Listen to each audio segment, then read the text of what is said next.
السلام علیکم ورحمۃ اللہ وبرکاتہ۔ الحمد للہ رب العالمین، واشهد ان لا الہ الا اللہ وحدہ لا شریک لہ،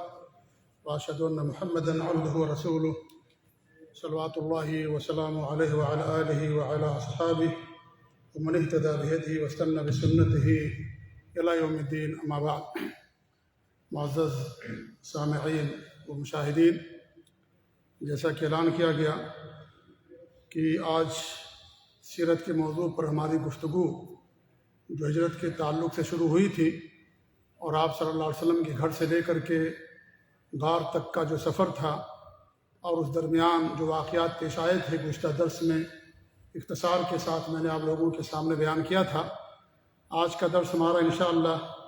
غار سے لے کر کے مدینہ پہنچنے تک کے سفر پر مشتمل رہے گا، اور اس درس میں جو کچھ واقعات پیش آئے صحیح حدیث کی روشنی میں، ان واقعات کو انشاءاللہ ہم بیان کرنے کی کوشش کریں گے۔ ساتھ ہی ساتھ یہ بھی اعلان کر دینا ضروری سمجھتے ہیں کہ یہ آخری درس ہوگا سیرت کے حوالے سے، اور انشاءاللہ آنے والے ہفتے میں اتوار، پیر اور منگل کو، چونکہ رمضان کی آمد ہے، اور رمضان کی مناسبت سے رمضان کے مسائل کا جاننا بھی ہمارے لیے بےحد ضروری ہے، تاکہ ہمارا رمضان کا روزہ نبی اکرم صلی اللہ علیہ وسلم کی سنت اور آپ کے بتائے ہوئے طریقے کے مطابق ہو۔ تو انشاءاللہ 3 دنوں تک اس موضوع پر آپ کی جامع مسجد میں انشاءاللہ ہمارا درس ہوگا۔ اللہ تعالی ہمیں رمضان کا مہینہ عطا فرمائے، اور اللہ تعالی ہمیں اپنے دین کا علم حاصل کرنے کی توفیق دے۔ اس سے پہلے میں نے بات بیان کی تھی کہ آپ صلی اللہ علیہ وسلم جب ابو بکر صدیق رضی اللہ تعالیٰ عنہ کے گھر سے نکلے تو غار میں جا کر کے آپ نے پناہ لیا، اور 3 دنوں تک آپ وہاں رہے۔ جب 3 دن گزر گئے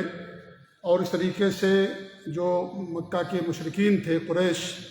ان کی جستجو کی آگ بھی بجھ گئی، تلاش کی تگ و دو جو تھی وہ رک گئی۔ اس کے بعد 3 دنوں تک انہوں نے کافی کوشش کی، لیکن بے نتیجہ ان کی کوشش نکلی، تو ان کے جو جوش تھے، جذبات تھے، وہ بھی سرد پڑ گئے۔ تو اللہ کے رسول صلی اللہ علیہ وسلم اور ابو بکر رضی اللہ تعالیٰ عنہ نے مدینہ کے لیے نکلنے کا عزم فرمایا۔ پہلے سے بات طے ہو گئی تھی کہ عبداللہ بن اریقط، جو صحرائی اور بیابانی راستوں کا ماہر تھا، پہلے ہی آپ نے اسے اطلاع کر دی تھی کہ 3 دن کے بعد وہ رات میں غار کے پاس آئے گا، اور اسے جو 2 اونٹنیاں دی گئی ہیں ابو بکر صدیق رضی اللہ عنہ کی طرف سے، ان اونٹنیوں کو لے کر کے آئے گا، اور اسی اونٹنی پر چڑھ کر کے آپ صلی اللہ علیہ وسلم اور اس طریقے سے آپ کے ساتھ جو اور لوگ تھے وہ سب مکہ سے مدینے کا سفر طے کریں گے۔ آپ غار سے جس رات نکلے تھے وہ اتوار کا دن گزر کر کے پیر کی رات تھی۔ پیر کی رات آپ صلی اللہ علیہ وسلم وہاں سے نکلے تھے۔ اسی لیے آپ صلی اللہ علیہ وسلم کی زندگی میں جو 4 بڑے واقعات پیش آئے، وہ سب کے سب پیر کے دن تھے۔ آپ کی ولادت بھی پیر کے دن ہوئی، آپ کو نبوت بھی پیر کے دن ملی، اور ہجرت بھی آپ نے پیر ہی کے دن کی۔ اور یہ بھی اتفاق دیکھیے کہ آپ صلی اللہ علیہ وسلم جب قبا پہنچتے ہیں تو بھی پیر ہی کا دن تھا۔ آپ یہاں پیر کو نکلے رات میں، کیونکہ عربی میں رات سے شروعات ہوتی ہے، تو رات میں آپ یہاں سے نکلے آدھی رات کے بعد یا آدھی رات میں، اور اس کے بعد پھر پیر کے دن صبح میں آپ قبا پہنچے۔ اور چوتھا واقعہ جو آپ کی زندگی میں پیر کے دن پیش آیا وہ آپ کی وفات ہے۔ تو یہ 4 واقعات آپ کی زندگی کے پیر ہی کے دن پیش آئے۔ تو رات پیر کی تھی، اور ربیع الاول کی پہلی تاریخ تھی، جیسا کہ مورخین نے بیان کیا ہے۔ اور اس کے بعد اللہ کے رسول صلی اللہ علیہ وسلم اور ابو بکر صدیق اور ان کے جو ہمراہ تھے عامر بن فہیرہ، یہ سب لوگ وہاں سے نکلے۔ عامر بن فہیرہ یہ ابو بکر صدیق رضی اللہ عنہ کے غلام تھے، خدمت کے لیے ان کو رکھا گیا تھا۔ اور عبداللہ بن اریقط جو مامون تھا اور اس پر اعتماد تھا، اگرچہ غیر مسلم تھا لیکن پھر بھی اس پر اعتماد تھا۔ اس سے معلوم ہوتا ہے کہ اگر کوئی غیر مسلم ہے، مامون اور معتمد ہے، تو اس سے انسان مدد لے سکتا ہے، جیسا کہ آپ صلی اللہ علیہ وسلم نے اس سے مدد لی۔ اس نے ساحل کا راستہ اختیار کیا، سب سے پہلے یمن کے رخ پر چلا، اور یمن کا جو راستہ ہے، یمن جو واقع ہے وہ مکہ سے جنوب میں واقع ہے۔ اور میں نے اس سے پہلے بتایا تھا کہ مکے سے مدینہ کا جو عام راستہ ہے وہ مکہ سے شمال پر واقع ہے، لوگ اس راستے سے آتے جاتے تھے، اس لیے آپ صلی اللہ علیہ وسلم نے اس عام راستے کو اختیار کرنے کے بجائے اس راستے کو اختیار کیا جس راستے سے عام طور پر لوگوں کا گزر نہیں ہوتا تھا، کیونکہ آپ کو معلوم تھا کہ مکہ کے مشرکین سب سے پہلے اسی راستے پر جائیں گے،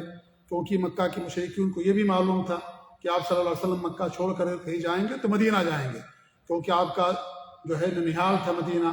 اور تمام صحابہ کم و بیش وہ مکہ چھوڑ کر کے مدینہ پہنچ چکے تھے، اس لیے سب کو یقین تھا کہ اگر آپ جائیں گے تو مدینہ ہی جائیں گے، اس لیے آپ نے احتیاط کے طور پر وہ راستہ اختیار کیا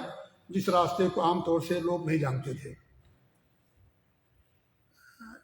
اور جس راستے سے آپ مکہ سے مدینہ پہنچے اس پورے راستے کو ابن اسحاق نے اپنی سیرت کے اندر بیان کیا ہے، اور اس کے تذکرے کی یہاں کوئی خاص زیادہ ضرورت نہیں ہے۔ بہرحال اگر کوئی تفصیل چاہتا ہے تو ابن اسحاق کی جو سیرت کی کتاب ہے اس میں اس نے تفصیل کے ساتھ بیان کیا ہے کہ کس راستے سے گزرتے ہوئے آپ مدینہ پہنچے تھے۔ ابو بکر رضی اللہ تعالیٰ عنہ آپ صلی اللہ علیہ وسلم کے پیچھے سوار ہوتے تھے، اور ابو بکر گرچہ آپ سے عمر میں 2-2.5 سال کم تھے، لیکن ان کے اوپر بڑھاپے کے آثار زیادہ نمایاں تھے، اور اللہ کے رسول صلی اللہ علیہ وسلم کے اوپر جوانی کے آثار غالب تھے، اس لیے راستے سے گزرتے تھے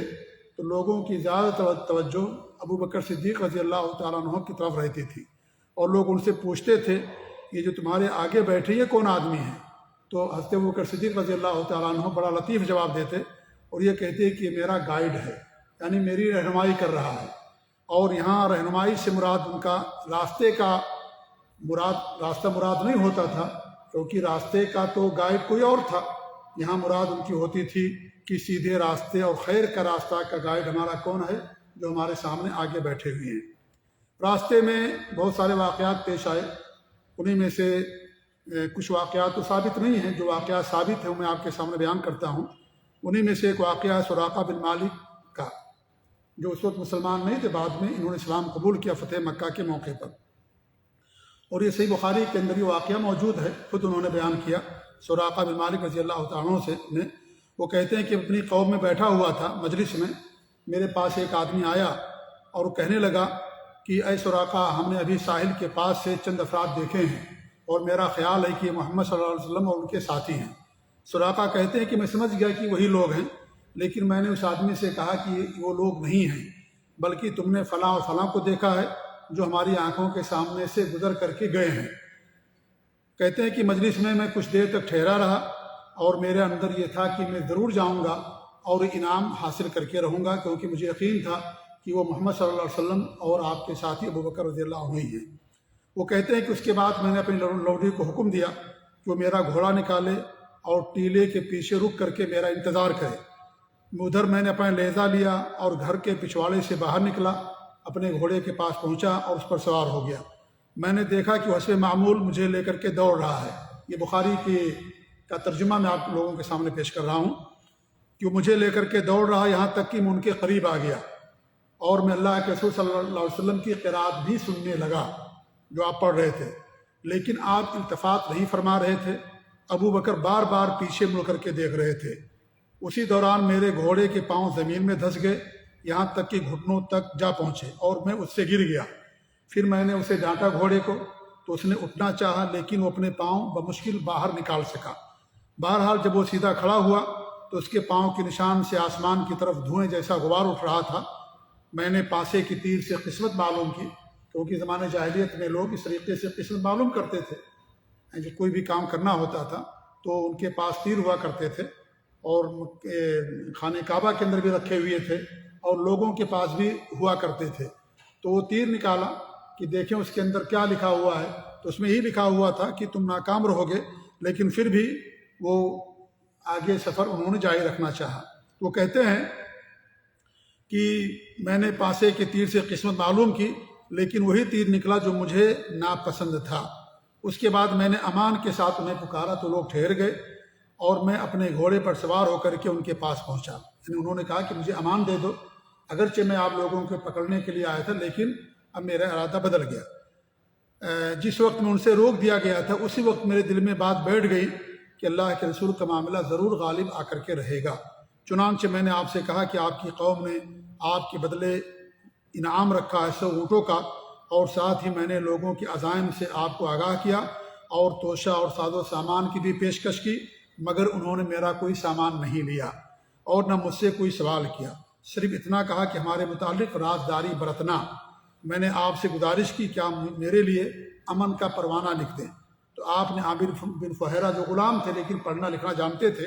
ان کو حکم دیا، اور انہوں نے چمڑے کے ایک ٹکڑے پر لکھ کر کے میرے حوالے کر دیا۔ پھر اللہ کے رسول صلی اللہ علیہ وسلم آگے بڑھ گئے۔ پھر وہ کہتے ہیں کہ اس راستے سے جو بھی گزرتا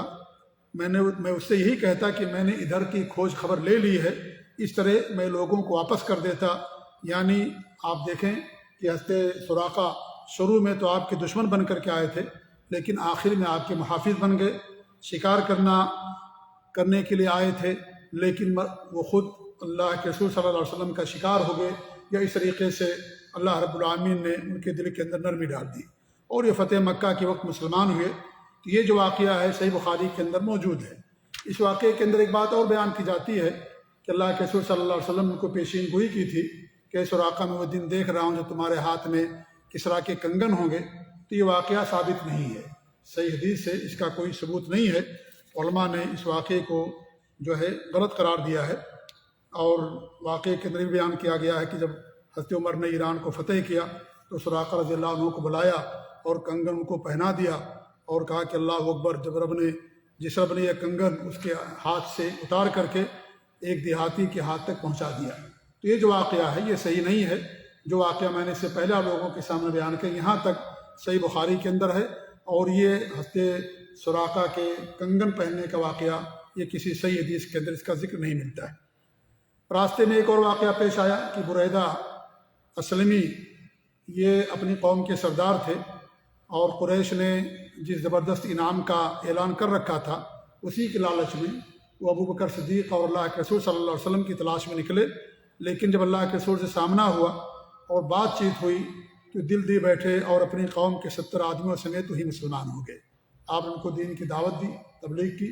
توحید پیش کیا، اور الحمدللہ وہیں پر وہ مسلمان ہو گئے۔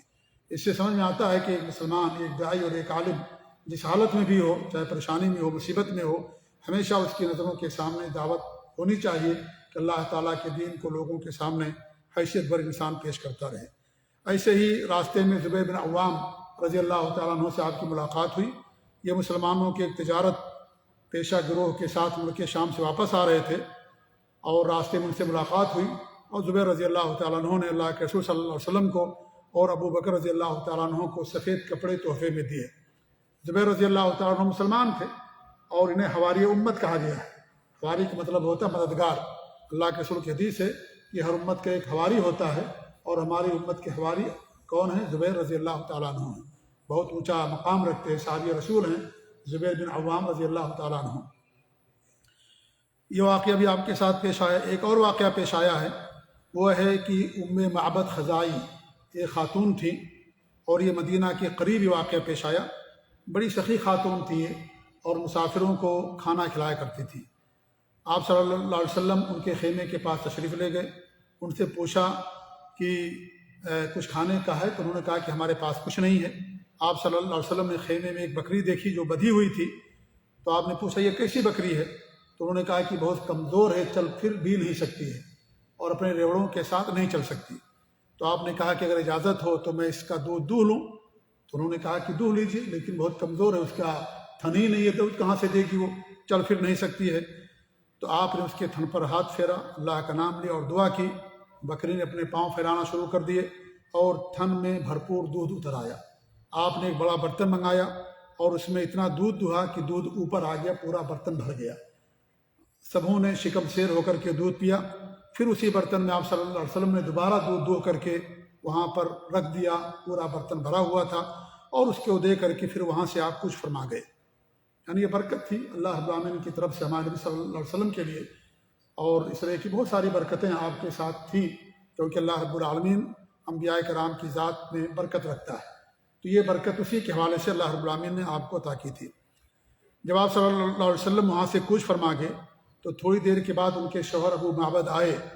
دودھ دیکھا تو حیرت میں پڑ گئے، کہنے لگے کہ تمہارے پاس دودھ کہاں سے آیا؟ تو انہوں نے پورا ماجرا سنایا، اور اللہ کے رسول صلی اللہ علیہ وسلم کے تمام اوصاف و کمالات کا ذکر کیا بڑے ہی دلکش انداز میں، اور اس قدر ذکر کیا کہ سننے والا گویا کہ آپ کو دیکھ رہا ہے۔ ان کی شکل و صورت، ان کا قد اور ان کا اخلاق، ان کا معاملہ اور اس طریقے سے پوری چیز ان کے تعلق سے بیان کی۔ تو اس نے کہا کہ ابو معبد نے، یہ تو وہی صاحب قریشی معلوم ہوتے ہیں جس پر قریش والوں نے انعام رکھا ہے۔ اس کے بعد کہا کہ میری خواہش ہے کہ میں آپ کی رفاقت اختیار کروں، اور کوئی راستہ ملا تو میں ضرور ایسا کروں گا۔ یہ مستدرک حاکم کی روایت ہے، انہوں نے اس کو صحیح قرار دیا، امام ذہبی نے بھی ان کی موافقت کی ہے،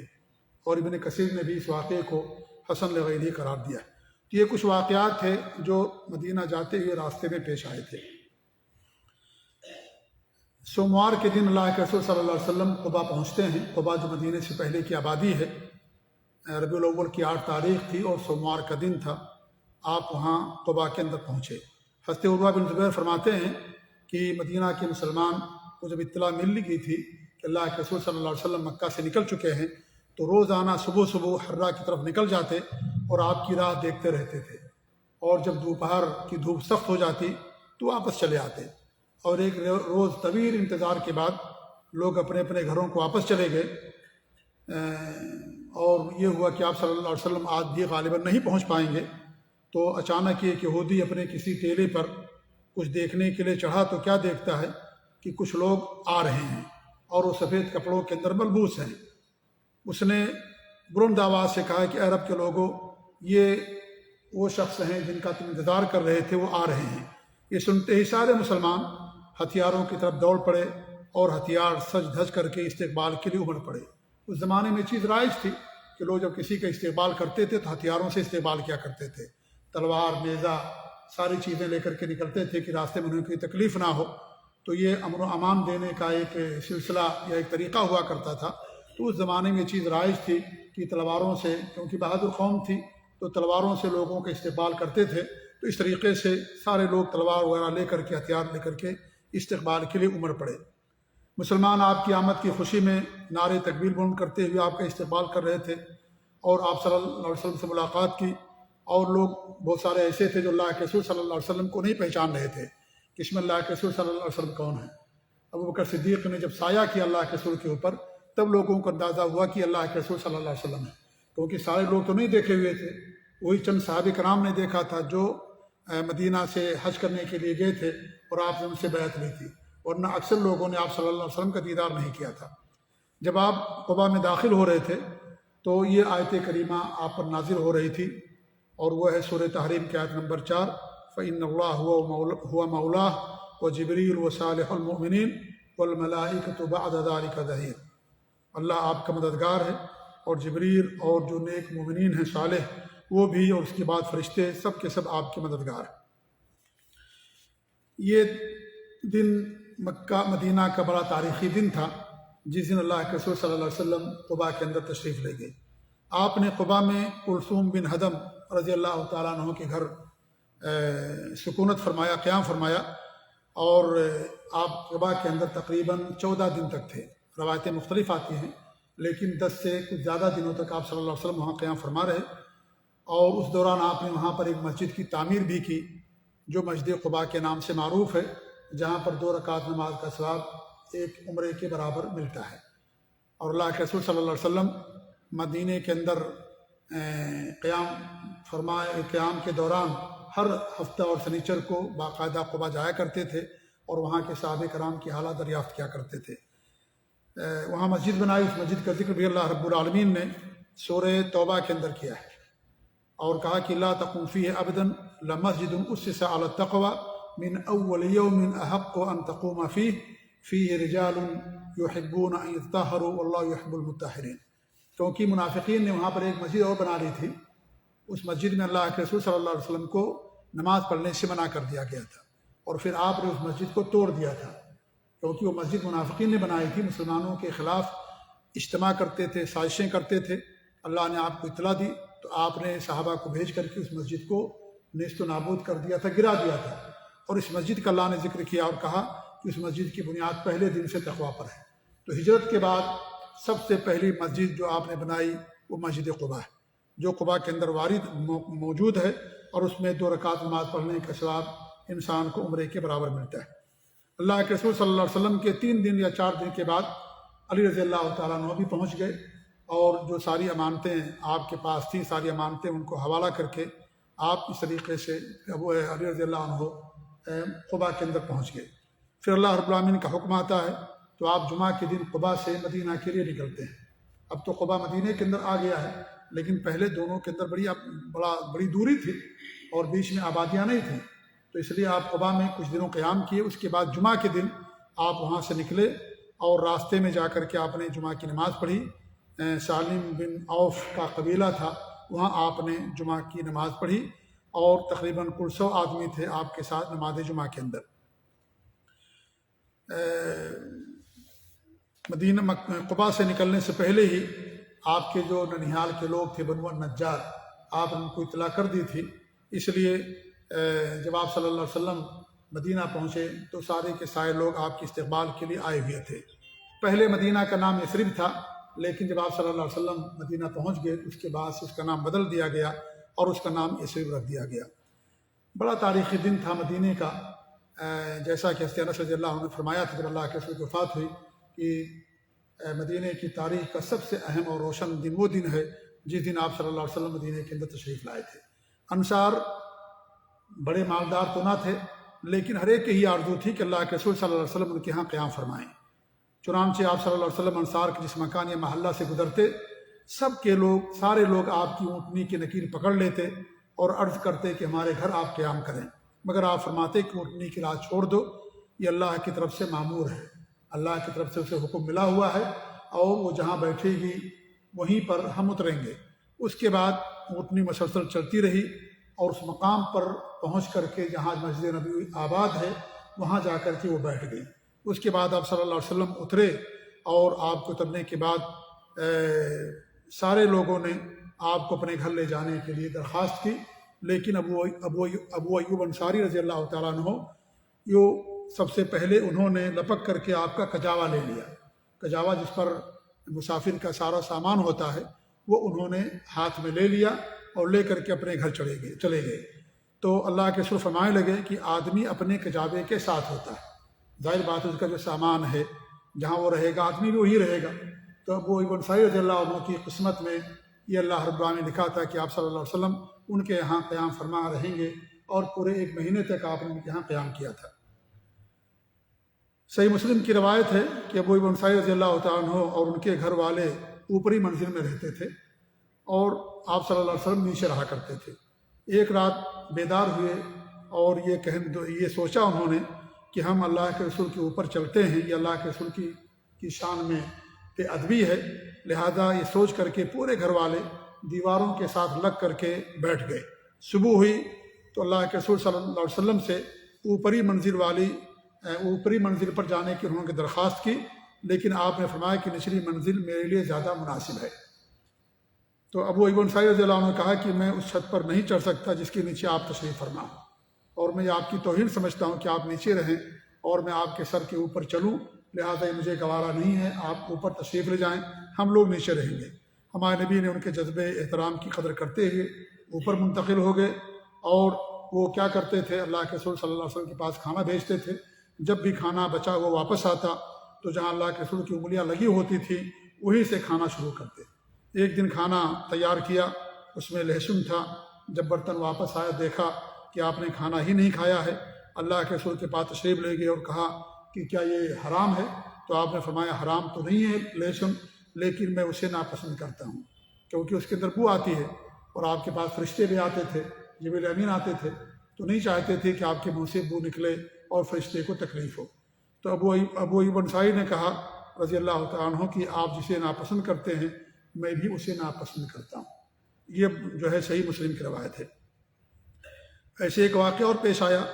کہ جب وہ اوپر رہتے تھے اور اللہ کے رسول صلی اللہ علیہ وسلم نیچے، تو ایک مرتبہ ایسا ہوا کہ پانی کا جو مٹکا تھا وہ ٹوٹ گیا،